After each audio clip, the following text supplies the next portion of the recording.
Good afternoon and welcome back, everybody, to another rendition of the B&H Virtual Event Space. I'm happy to welcome back for the second week in a row, Mahesh Thapa. Mahesh, what's going on? How you doing over there?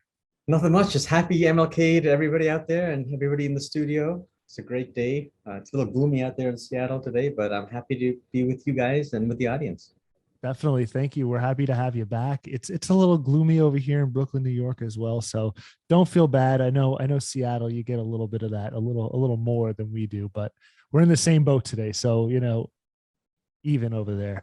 But for everybody joining us, this is kind of second part of this 3-part series over here. And Mahesh is going to be talking about landscape photography, some best camera settings. So best practices of how to set your camera up and get the shot, nail it in camera perfectly. So I want to give a huge shout out and thanks to our sponsors over at Sony, as always, for setting this up with Mahesh. Thank you so much. Without you, none of this is possible. For everybody at home joining us, thanks so much. We hope you enjoy it. If you have any questions that you want to get over to Mahesh, if you're joining us on Zoom, use the Q&A tab. If you're joining us on Facebook or Vimeo, use the comment section. It's easy. Drop it in there and we'll answer it.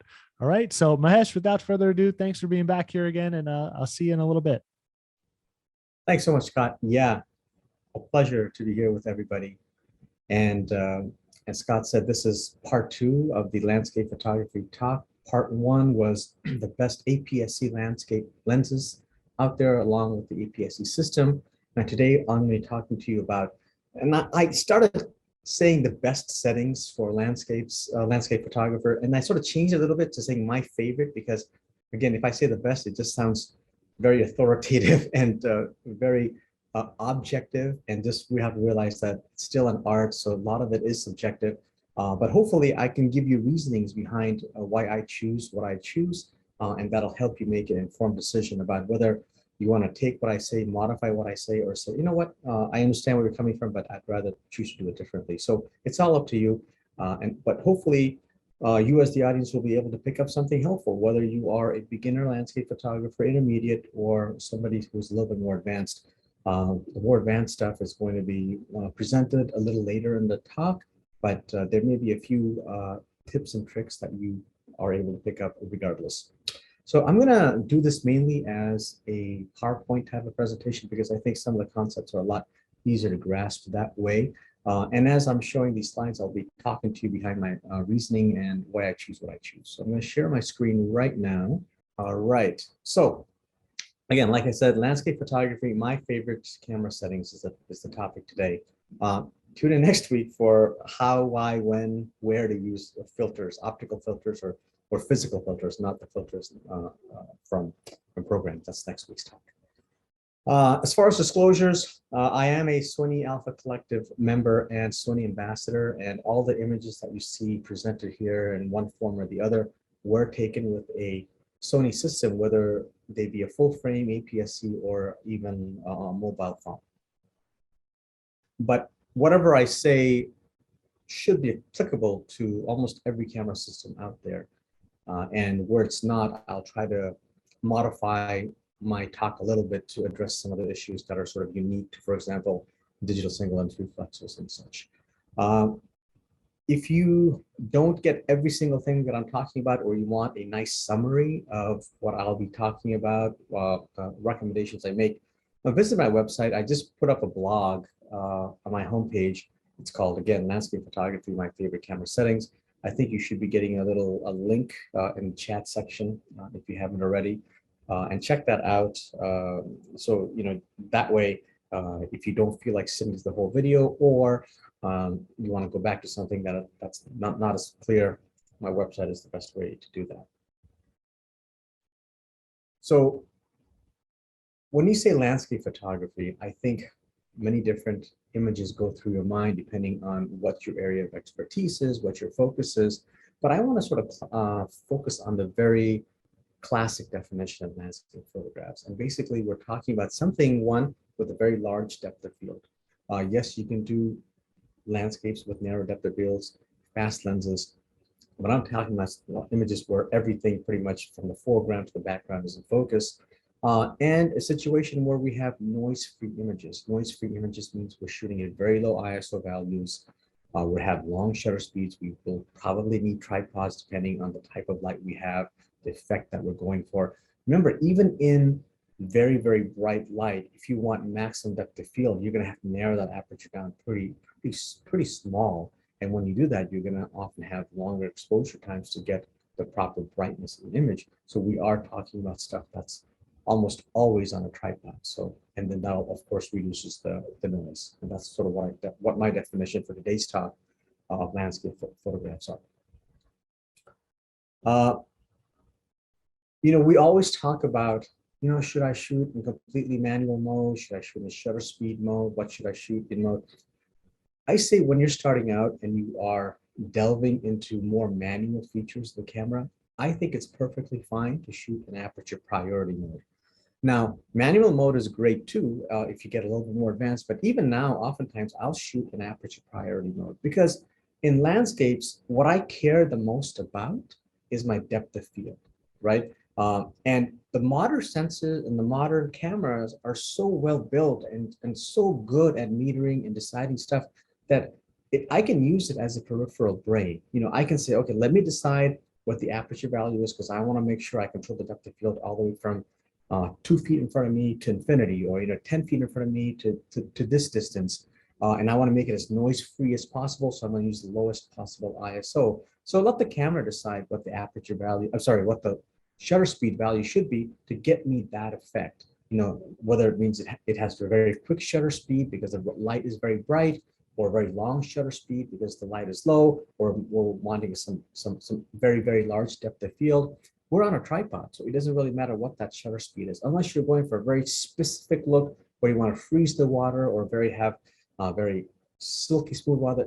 I mean, for those there are exceptions. For in general, if you don't want to go to completely manual, I think it's perfectly acceptable to shoot in aperture priority mode. Oftentimes, it gets you great results without having to go through that extra step of setting the ISO value. Setting the shutter speed value too. Which may be a little bit more cumbersome, and you may not actually have the time sometimes when things are changing quickly to do that. This is an important concept. I say use the lowest native ISO. In certain cameras, it's ISO 100. Other ones, you can go all the way down to ISO 64, ISO 50. Sometimes you can go, sometimes you're limited by the sensor size, so you may have to use an ISO value of 200. As long as it's the lowest native ISO is what you want. Now, many cameras will have these extended ISOs we see all the time. We'll have for example, Sony has an extended ISO of 64, and some cameras actually have an ISO of 25. But it's not really a true ISO. It's a trick of the sensor. So this is basically what's happening. If your native ISO, lowest native ISO is ISO 100, and you have a function to go down, extend it down all the way to ISO 50, well, you're thinking, well, am I going to get one more stop of a latitude when I do that? In other words, will I have an image that's twice as noise-free if I go down to ISO 50, which is the non-native version, versus ISO 100? Not really. So what's actually happening is the camera is shooting at ISO 100, but extending the time of the exposure. So let's say at ISO 100, you set up the camera, you get the proper exposure, and the shutter speed happens to be 1 second for that particular shot. Well, if you go down to ISO 50, you expect that shutter speed to be 2 seconds, which is what it'll show. But the camera is actually shooting at ISO at 2 seconds, sacrificing some of the brighter areas because of the increased exposure time, while bringing up more photons, more exposure to the shadow areas. So consequently, you have a lower dynamic range, particularly in the very bright areas. So when you can, try to keep the ISO at the native value of whatever the lowest value happens to be. There are also sensors that have a dual gain system, and for the most part, it's not as important in landscape photography because we're often shooting at the lowest ISO value. But sometimes if you do have to bump up your ISO for whatever reason, because maybe you wanted to maintain a certain fast shutter speed, then what I would do is find out what that next ISO value is, the dual gain ISO. In other words, if the next ISO value that was a dual gain was like ISO 500, just as an example, I'm not saying that's what this camera is, but that's it. That's what it is. Or 400, let's make it easier. That's 2 stops more than ISO 100. So you could either take a shot at ISO 100, underexpose it, and then brighten it up in post-processing by 2 stops, or you could shoot it directly at ISO 400, not a problem. Or you could shoot it at ISO 800 and then see what the noise profile is, or you can shoot at ISO 400, underexpose it, and bump up the exposure value of post processing of 2 stops. A lot of manufacturers and a lot of reviewers out there are saying that if you do have to shoot at ISO 800, it's probably better to shoot at the second gain stop of that sensor at 400 and then post process it out to 800 by increasing 2 stops of shadow detail or highlight recovery detail in post processing. That's because if you underexpose an image at ISO 400, for example, the very bright areas are going to be preserved. It's going to be underexposed, right? So if you shoot it at ISO 800, those bright areas may be blown out because you're trying to maintain a nice even exposure. So maybe it's worth it to shoot it at ISO 400, underexposed by 2 stops, and then do it in post processing to the proper exposure. If that sounds a little complicated, don't worry about it too much. Just try to shoot at as low an ISO value as possible for the effect that you're trying to do. And for me, most of the times, it's going to be at the native lowest ISO of 100. Here's something that I think not a lot of people really use, and I think it's really, really valuable. Many cameras allow you to look at the histogram as you're shooting live. So as you hit the display button, for example, you'll get grid lines or you get more parameters like the aperture, ISO, whatever. And you press it one more time, you'll get histogram. It may not look fancy as this. It may just be a single white set of curve line, but it basically tells you what the proper exposure of your image is. And the reason I find this very, very valuable is if you're shooting in conditions where it's very bright, it's hard to judge from the back of the LCD whether that image is quote unquote exposed properly if it's bright enough. And sometimes these LCD screens make images naturally too bright. So it may look beautiful in the back of your LCD, but that may be not what's being captured in the file itself. But if you have a histogram, you don't have to rely on all that because it tells you exactly what the distribution of the darks, the midtones, and the highlights are without actually even looking at the image whatsoever. So the whole point of the histogram is to, what I like to do is shift the histogram as far to the right as possible without going over the little edge over here. So basically, if the curves were shifted in the middle over here, I'd increase the exposure until that curve was shifted more towards the right. And then if the things are too bright, I can still recover it in post-processing because as long as I haven't gone beyond this point over here, all the detail in the very bright areas are still preserved. So really utilize that histogram to get the proper exposure in the images if you can.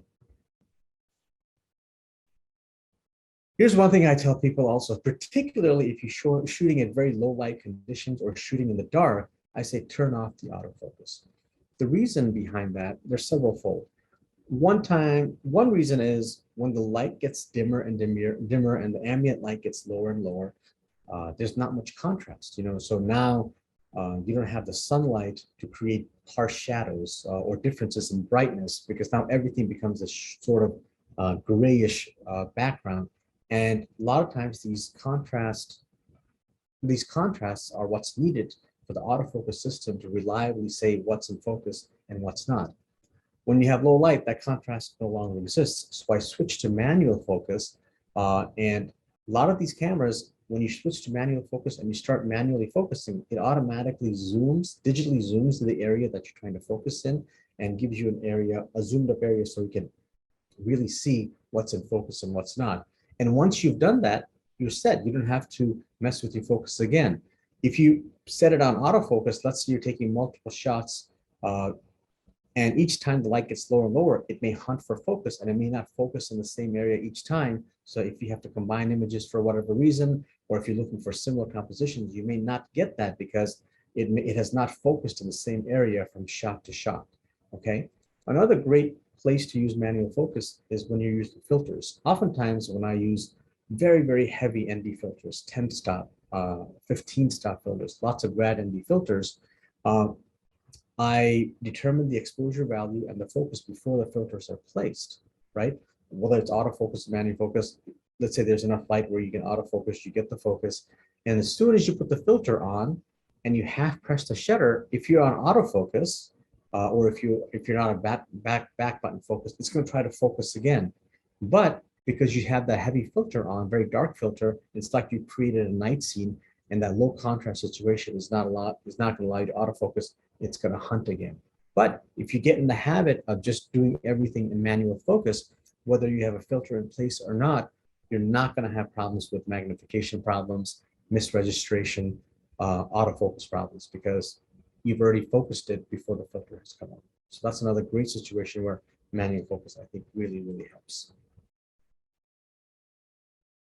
So there's a lot of debate about whether you should shoot in RAW or not, or JPEG, or because now the algorithms for JPEG images have become so good, people think, oh, and JPEG is the way to go. I'm still a strong believer in RAW shooting. And if you need that JPEG file that's already been processed, so go ahead, shoot in RAW plus JPEG. And many people think, RAW is too difficult. I have to go post-process the images all the time. It doesn't look great right out of the camera. And it is true, but the more you do it, the easier I think you'll find RAW files. And because you don't have to think about all the different parameters if you shoot in RAW. You don't have to think about sharpening. You don't have to think about color space, white balance, contrast, and let's say you go from camera to camera, manufacturer to manufacturer, all the concepts are still the same, right? You don't have to worry about lens modulation feature of a JPEG, decreasing the vignetting because of this particular lens profile. All that gets done in camera, but it may not be the same procedure for each system. If you shoot in RAW, the workflow you have for one set of images in one manufacturer, one camera, is going to be the same for the other. You adjust the contrast post-process, white balance post-process if you need to.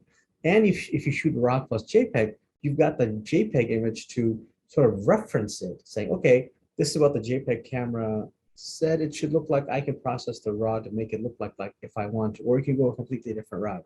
So you're not tied to any one particular look of a file. Plus, the data contained in the RAW file is so much more vast than a JPEG. We're talking about 8-bit versus 16-bit oftentimes. And when that happens, your ability to control the highlights, the shadows, your ability to add gradients to the sky without getting pixelation or banding is a lot more possible with RAW files than it is with JPEG. So initially there is a little learning curve, but I think that once you get past that learning curve, it's actually easier to shoot in RAW and manipulate those files and get very good looking images, very good looking prints, which is something straight out of JPEG. So disable in-camera long exposure noise reduction. So I don't know why camera manufacturers in general all have this on. So basically what happens is if you take a long exposure beyond a certain amount of time, for some manufacturers it's 2 seconds, other manufacturers 20 seconds, whatever that is, it takes an equal amount of time after that doing what's called a dark field subtraction. So it's like taking another picture with the lens cap on. It sees what the noise pattern is generated from that, and it subtracts that noise from the image you just took. Well, the modern sensors, I think, are so good now that you don't really need to do that. The increasing noise that you get from long exposures is so minimal, and it's not worth the hassle of waiting that extra, doubling your exposure time just to get that little tiny bit of noise out of your images. If you have a 5-minute exposure, if you left this feature on, it would be an additional 5 minutes after that before you could take a picture, because it would have to do the same amount of time and then subtract that quote unquote noise, a sensor noise from heat or what have you, from the original image. So I just do all of that in post-processing and save myself the hassle and the frustration of not being able to use my camera for that additional amount of time. And let's say you're somebody who likes to do astrophotography by taking multiple short exposure images, like short, I mean like 20 seconds, 30 seconds, and then combining them to get a star trail, something like this. So this was not a single exposure. This was probably 10 or 15 minutes worth of exposure, but done in 30-second increments. Well, if you had this in-camera long exposure noise reduction feature turned on, there'd be a bunch of gaps in these star trails because I would have had to wait 30 seconds between each image. And by that time, the stars would have moved sufficiently where I would get gaps in these blends. So I really encourage you to turn off this long exposure noise reduction in camera. Now you can, if you want, you can leave the high ISO noise reduction in place, but that really only affects your JPEG images, right? So if that's another thing that you no longer have to worry about if you're shooting in RAW. Here's something that I think is pretty crucial, particularly if you're shooting in changing light environments, which oftentimes we're doing is the sun is rising, sun is setting, and lights are moving. So this is called enable live view settings. And I have a little picture of it here. Basically what this says is that as I make changes to my aperture, to my shutter speed, it simulates what's happening on the LCD screen, okay? If I had this turned off, what it would do is it would just try to get me a bright image so I could see what's going on in the viewfinder. Or whether I made changes to the aperture, shutter speed, it really wouldn't, white balance, what have you, it really wouldn't affect how it looks on the LCD screen. But I want to get an idea of what the final image may look like as I change its parameters. So I go ahead and enable this feature. Basically, this live view display is set that effect to on. And I think that's very, very helpful as you sort of preview images to get a general idea of what things look like. Now, here's the concept of mechanical shutter versus electronic shutter. I personally like to shoot with a mechanical shutter, but the problem with shooting with a mechanical shutter is that as the shutter moves during certain exposure times, like maybe, between a half a second and maybe 1/50th of a second, particularly if you have a telephoto lens, you can actually cause a little bit of vibration from that mechanical shutter moving, which can have an effect on the sharpness of your images, particularly if you're using a very high megapixel camera, like a Sony a7R4 or R3, 30, 60 megapixel cameras. That little bit of movement in that shutter speed range, about a half a second to 1/50th, 1/60th of a second, that movement of the shutter can actually cause you to have some camera shake. So why do I still shoot in mechanical? Because if you go purely to electronic to shooting, I've noticed in every manufacturer that I've used, basically, that you can have a little bit of banding under certain lighting conditions. If there's motion in your shot, you can have a little bit of rolling shutter artifact, meaning that the vertical lines won't be completely vertical. And sometimes the noise is actually increased minimally, but it actually is increased when you use electronic shutter versus mechanical shutter. This front curtain shutter, front, I think it's called front curtain shutter, but this is at the very, there are two shutters that are, there's a shutter that opens up as exposure is happening, and there's another shutter that closes as the exposure reaches its end. With this front cutter shutter, meaning that the first part of the shutter is no longer being mechanical. That's actually controlled electronically, so you don't have the shake of the mechanical shutter going back and forth. But the second shutter is mechanical, that does the shutting. So you don't have some of the detrimental effects of just purely shooting electronic, and you don't have the detrimental effects of motion in your files and your images from the first curtain moving down. That's where most of the effects of camera shake happens. And why does it happen only at that 1/2 to 1/50th of a second range? Because anything longer than the 1/2, any tiny micro vibrations get averaged out the long exposure, and anything faster than 1/50th, 1/60th of a second, it's so fast that that the minimum micro movements are negligible compared to the speed of the shutter. So that's why, but many great images are made between the shutter values of 1/50th of a second and a half a second, particularly for landscape photography. So I tend to leave this feature on while not shooting in silent mode. Silent shooting means that it's not mechanical shutter. So I use mechanical shutter, but I make sure that this E front curtain shutter is enabled. Once starting out, I think it's perfectly fine to have grid lines. I love grid lines because it helps me decide where to put my subject. You know, if you like to use the rule of thirds, this comes in very, very handy. If you like to make sure your horizon is straight, very handy. What I tell people sometimes is that even if you have the leveler on, where it tells you, you know, if your image is level or not, whatever, and you look into the horizon, it'll say, the level will say, hey, you're perfectly level, but you look to the viewfinder and it looks like the line in the distance isn't quite level. Well, what I say is turn the grid lines on and make the grid lines align with the horizon if you want that particular area to be complete. Even no matter what the leveler is saying, you want to use the grid line and go off the grid lines because it's not the actual fact that you have a straight horizon. It's the conceptual idea. It's the perception if the horizon is level or not. That's what really counts in a photograph because the person looking at the picture has no idea what your tripod settings were, but they can see is what the final picture is. So I really like grid lines to help me realize what exactly I want to be perfectly horizontal or perfectly vertical. As you grow as a photographer, as a landscape photographer, you may not need this crutch, but I think starting out, it's great. And it's one additional thing that you don't really have to think about. And that'll help you out, I think, as you're starting out. So let's talk a little bit about, I know this is a lens setting, but much of the lenses nowadays are controlled from the back of your camera. You don't actually no longer have a little clicky thing to control the aperture. You control that from the back of your camera.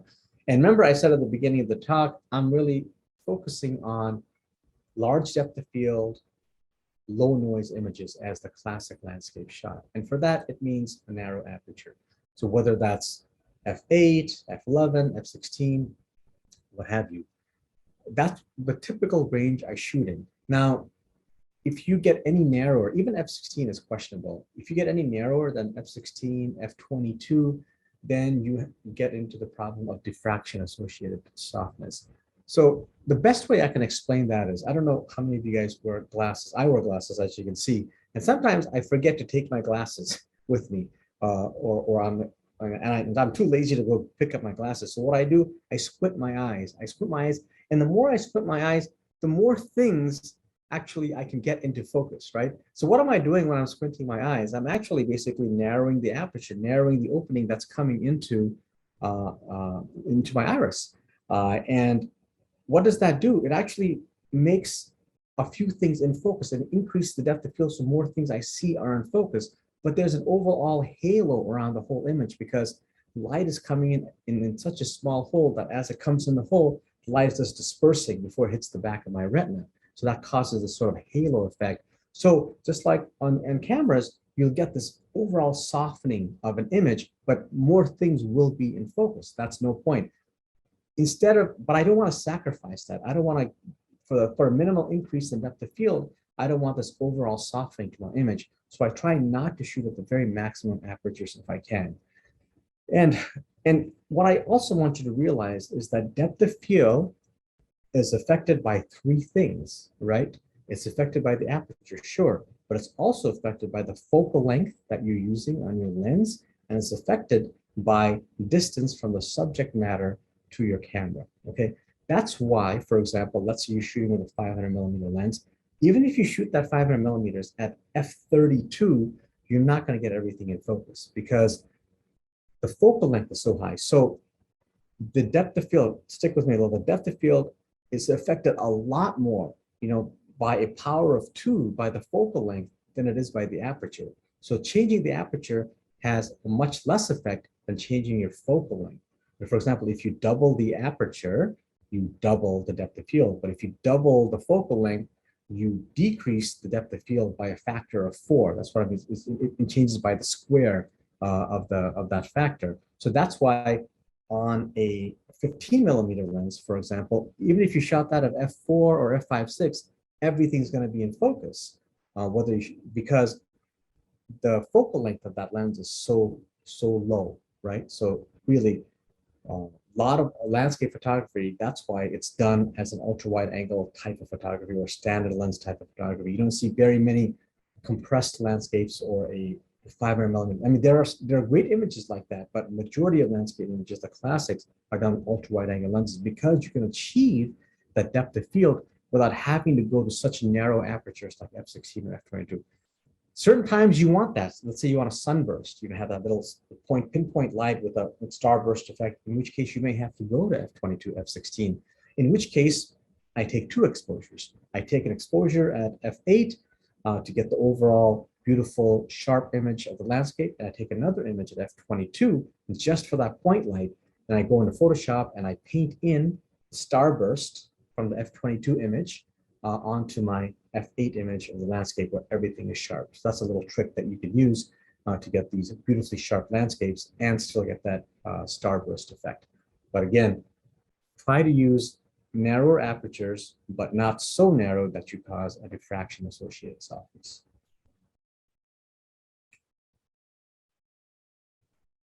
Use a remote shutter release. You've gone through all this trouble to make sure you get a nice sharp image. You have it on a tripod.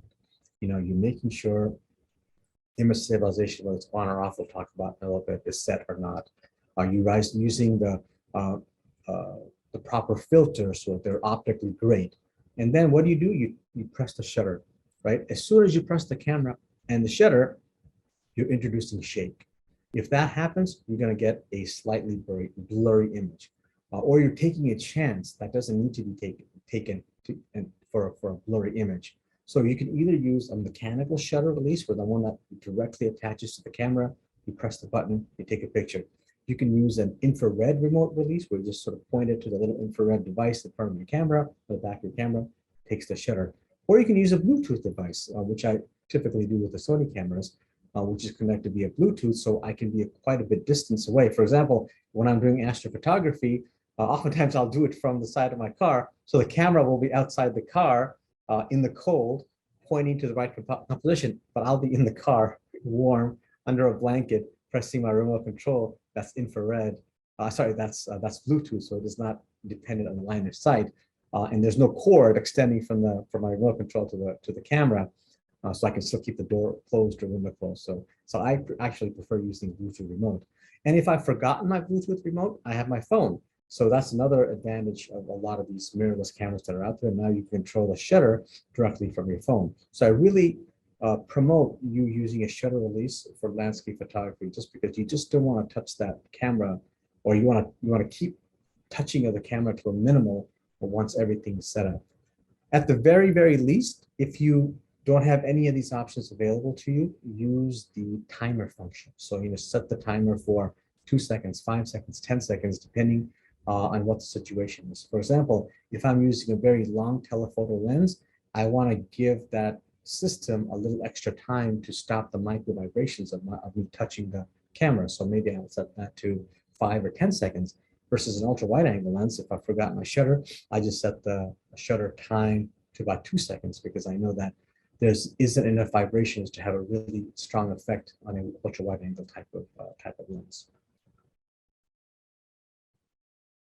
So now the concept comes up: steady shot or image stabilization. Should I turn that on or off? And there are arguments on both sides, I think, that are valid.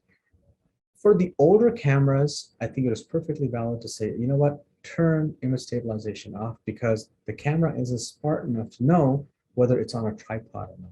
So if you have image stabilization on a slightly older camera, and you'll have to research what manufacturer camera or what have you have, it wasn't smart enough to realize it was a tripod. So if you had image stabilization on, it would overcorrect, thinking that there was movement when there really wasn't. So you'd introduce blurriness to your image because of the image stabilization system. So the old adage used to be, turn image stabilization on is off when you're on a tripod.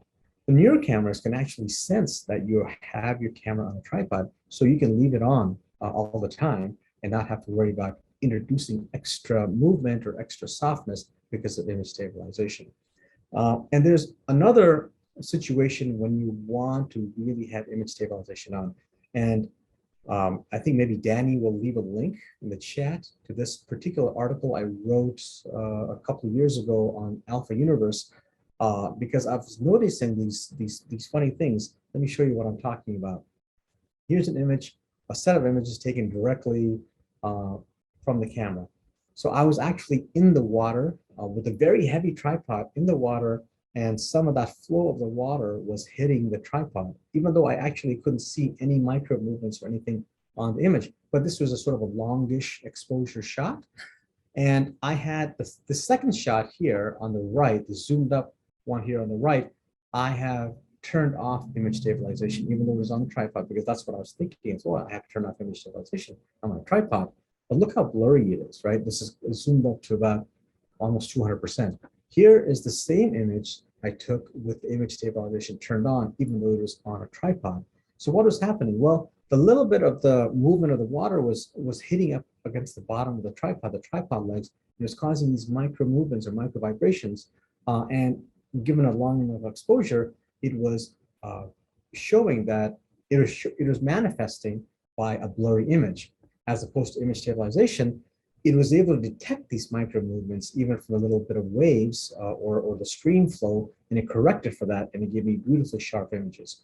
And this is also true, and if I'm going to go back, this was an image, for example, taken with a 500 millimeter lens or 600 millimeter f4 lens during very, very low light, but there was a little bit of wind up on the hill. So I could tell looking through the viewfinder that there was a little bit of movement from the wind. And when I turned the image stabilization off, I got pretty blurry images, right? Even though I was on a tripod, heavy tripod gimbal system, but when I turned the image stabilization on, it was able to counteract the effects of the wind a lot better, and I got a lot of sharp images. If you want to learn a little bit more about this concept, head over to this particular article, and you'll see several examples of what I'm talking about. Okay, I'm a big fan of custom dials. So in the middle image, this is the Sony A7R4, yeah. So it has 1, 2, and 3.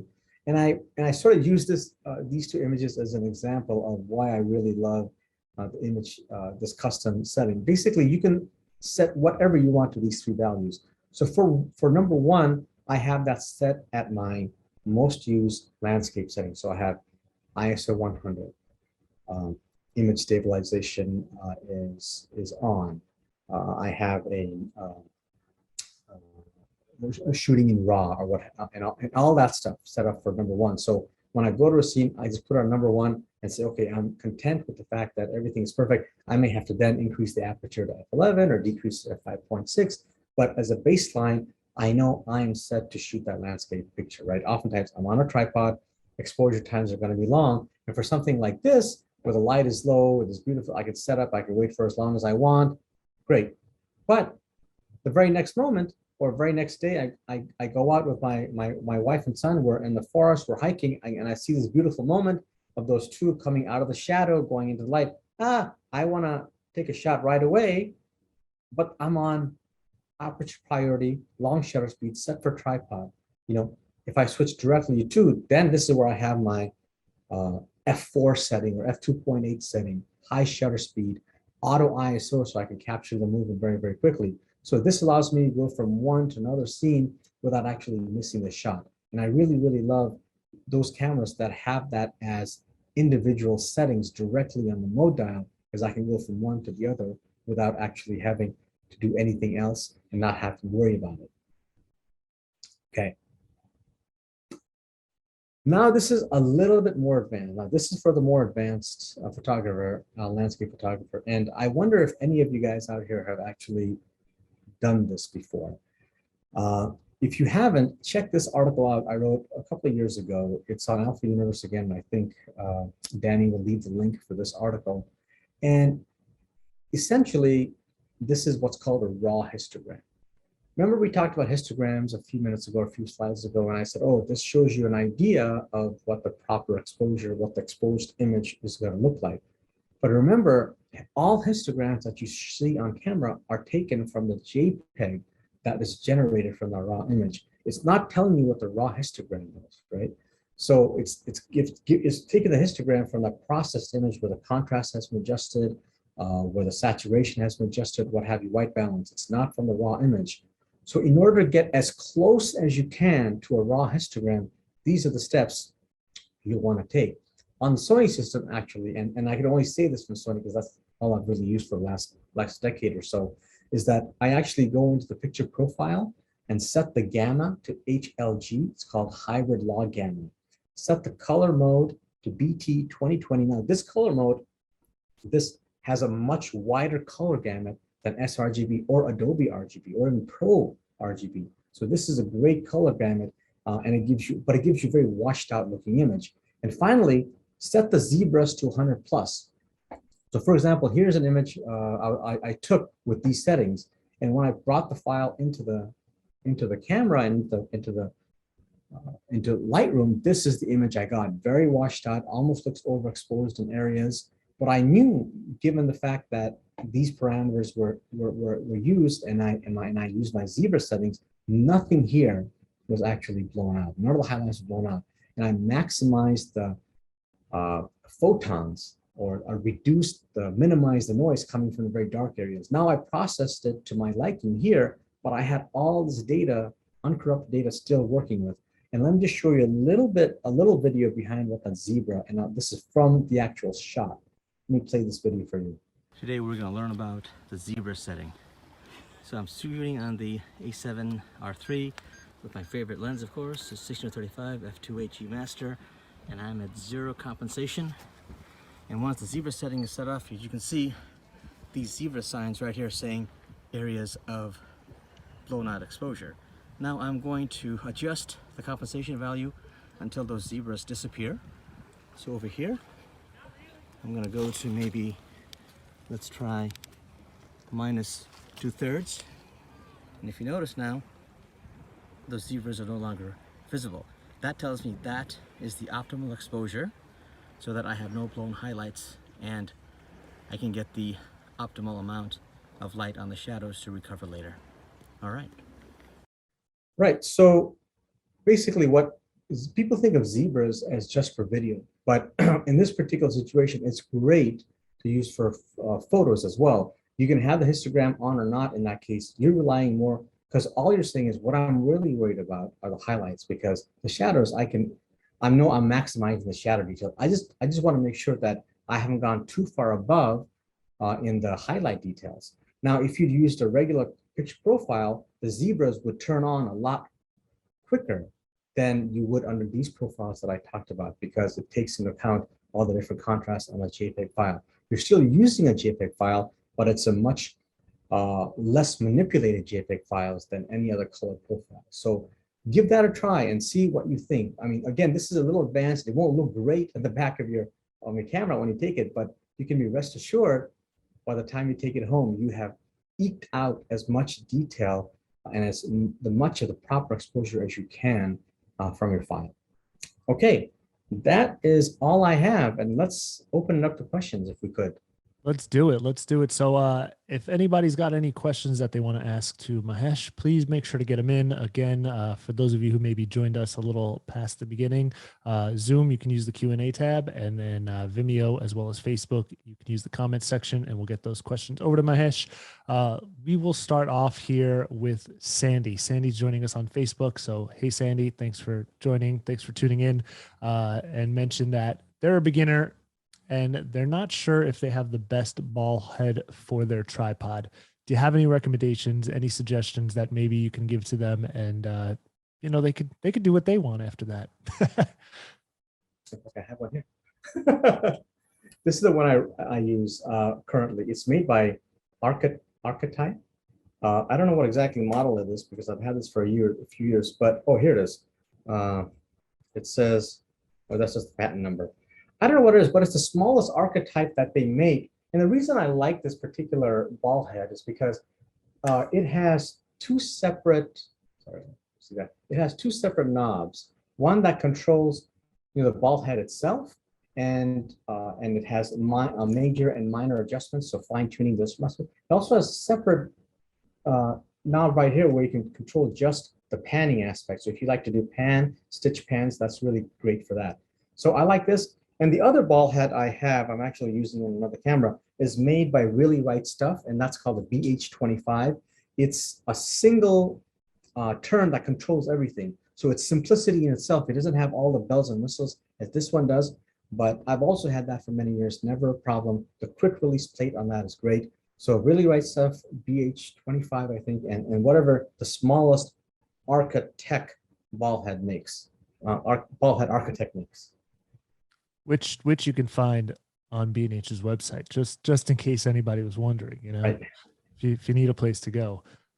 Excellent. Thank you, Mahesh. So Patricia wants to know, and this is, I think, a great question, definitely geared specifically for her, but maybe we can broaden it and elaborate a little bit more, because you mentioned about turning the image stabilization on or off on a camera, depending on essentially when it was made.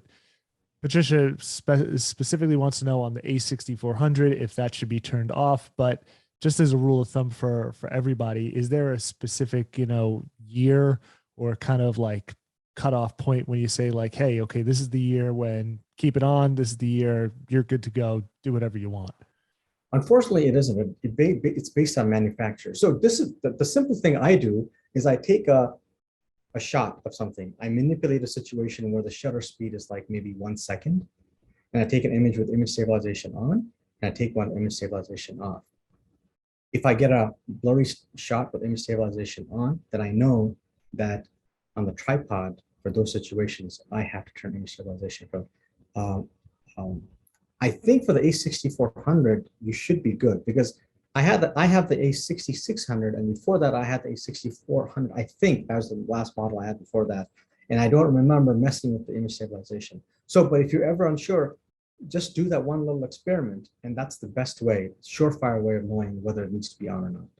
Excellent. So don't quote him on it, but we're guessing here. We're taking an assumption. So Roger wants to know. Roger's got a brand new A7 IV. So hope you enjoyed that, Roger. Great camera. Mentioned that you discussed base ISO and dual gain sensors. How would you determine your base ISO and any secondary base ISO in that instance? Okay, so the base ISO is when you choose the ISO value, it's the one that doesn't have an underline below it. So you'll have an ISO 100, it'll just be 100. But let's say you go a little lower, it'll say ISO 80 or 64, but that number will have an underline underneath it. So you know that's an extended ISO value. I'm not saying don't ever use it, but just realize that you could do the same thing by just overexposing a 100 image and then decrease the exposure post-process. You lose highlight detail, but you're going to lose it anyway shooting at the extended ISO value. As far as the dual gain ability, I've actually not shot with the A7 IV, so congratulations. But there are plenty of websites out there. I think DP Review, for example, they talk about the dual gain values for various cameras, and I think A7 IV is one of them. Now, don't quote me. It's usually around ISO 640, or for the notable exception is the A7S3 with the dual gain is very, very high. It's like 12,800, but that's made for a different situation. But usually for dedicated photograph cameras, like it's usually like 640 or 420, something like that. Just have a look on websites. I'm sure you can find it. Wonderful. Now, continuing in the theme of ISO, because I think that's definitely something that needs some demystification, if you will. Sydney wants to know, obviously understands why you used a fixed aperture, but is there any scenario in which you use auto ISO at all, or do you specifically choose an ISO based on the type of shooting that you're going to be doing? Yes, that is a great question. And there are situations where I use auto ISO. And typically, if it's something that's quick action. So let's say I'm taking a landscape, but there's like a buck in the field and the light is low, and I want to get a fast enough shutter speed where I don't introduce motion blur from an animal movement. Or let's say a situation where it's kind of windy and I have these beautiful foreground wildflowers. And if I just shoot at ISO 100, it's going to blur it out because the wind is going to move those things. So in that case, I choose auto ISO, and then I may switch to shutter priority mode. So let's say I'm shooting these landscape shots with these beautiful wildflowers in the foreground, and I know I have to get 1/60th of a second minimum shutter speed, so I don't blur out the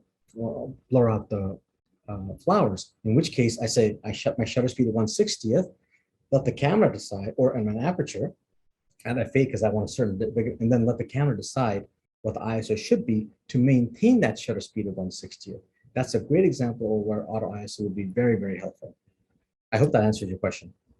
Excellent. If not, Cindy, just let us know, and Yeah, let us know. you know, and I'll yell at Mahesh. So no, we'll clarify it with him, and we'll get it answered if we didn't.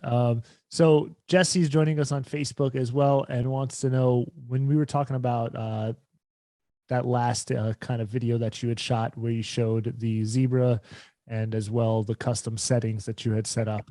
He's wondering, can that also be done on the Xperia line? No. There you go. No, sorry. Simple answer.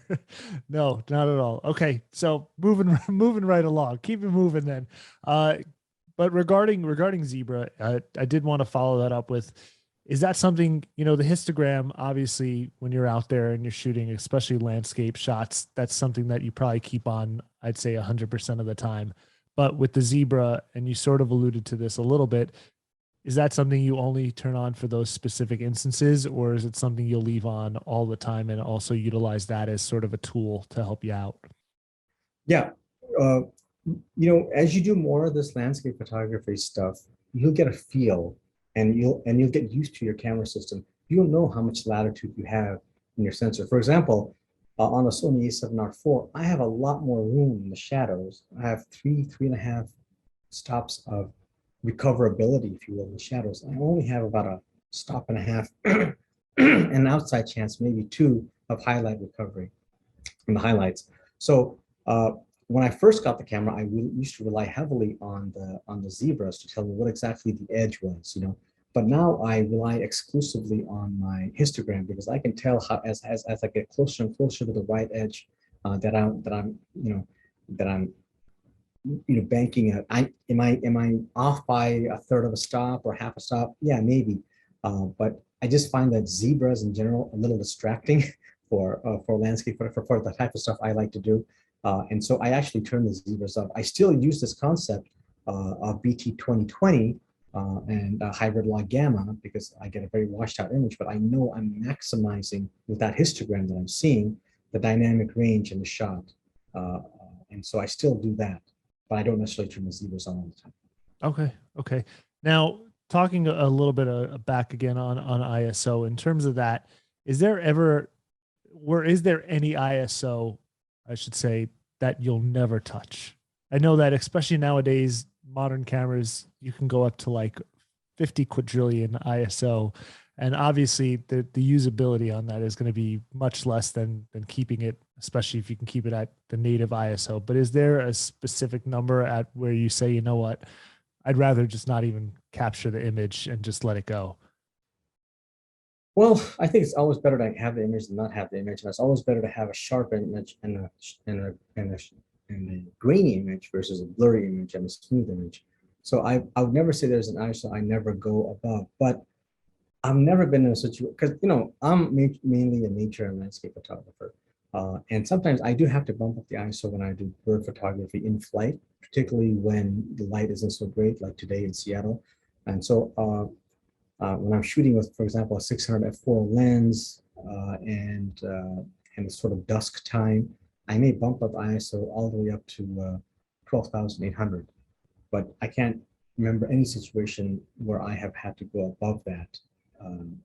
For that type of photography. If I'm doing landscapes, then I really don't care about what the shutter speed is, so I keep it still at ISO. Even if it's a 5-minute exposure, I don't really care, and I'd rather do that. But in general, I've never really gone above 12,800, and that's just purely situational. Because I've never been in a situation where I've had to, but I'd hate to say never do that. Great. So I wanna ask a question about something that we didn't talk about today. We talked a lot about settings and things related to the camera. How do you feel about a camera manual? Do you before you break out the camera, before you open up, you just got a brand new camera, you're excited, you can't wait to go out there. Do you bother to read it, or do you just throw it in the fire pit and use it for firewood? I don't remember the last time I actually read a manual, to tell you the truth. And it's not because I don't read manuals or whatever. It's just that because I shoot in RAW, most of the manuals explaining to me the different things you can set on the JPEG parameters, but because I shoot in RAW, a lot of that stuff I don't even think about. All I care about is how do I set the aperture, ISO, shutter speed value, how do I turn on or off image stabilization. And in Sony, and because I've used Sony cameras for so often, even though they've recently changed the menu system per se, conceptually what you can do with the camera hasn't changed. Okay. Now, that's not to say I never consult the manual. So let's say I want to do something, and then I have a PDF version of it on my phone. So I always have it with me that I can refer to. And, when I used to do workshops more often, there used to be people who come to workshops with many different manufactured cameras. And I, of course, didn't know all those things very well. And one of my suggestions was that you at least know certain things about your camera, like what these dials do, how do you set the ISO, but for many things, because of what I emphasize in my teaching, what's important about the camera as far as the tool, I think most of that is very similar across brands. Wonderful, wonderful. Now, this is related to the image behind you that you're currently sitting in front of. So bingo, there it is. Now we can see it beautifully. Clyde wants to know, landscape photography, are we going vertical and combining the 3 images, or a horizontal format to get the whole scene in one shot? That's a great question. It depends on what camera I have with me, right? So if I have, for example, my APS-C sensor, my A6600, then I would shoot this as 3 vertical stitched panel, because I need the resolution to create a 300 dpi file to be able to print it out. So those are basically 3 20 by 30 inch prints, that I have cut up and then printed. But if I'm shooting my, A7R4, I can probably get away with a single horizontal image and just crop from the top and bottom. The question, well, would you have gotten a better, more detailed shot if you took the A7R4, done a horizontal, and then yes, I could have, but that's just more time in front of my computer that I don't necessarily want to do. So for me, it's what camera do I have with me, whether I do a panel or I just do a single shot. Wonderful. So hopefully everybody's taken at least something away from this. I know Mahesh, always get a bunch of gems from you. Whenever you're here, I always get something that I didn't think of before. So I'm very thankful for that. And I think everybody at home is hopefully thankful for that as well. You'll be back here next Monday, right? Yes, I'll be talking about filters. There you go. We're gonna talk about filters. How, why, when, almost all the W's.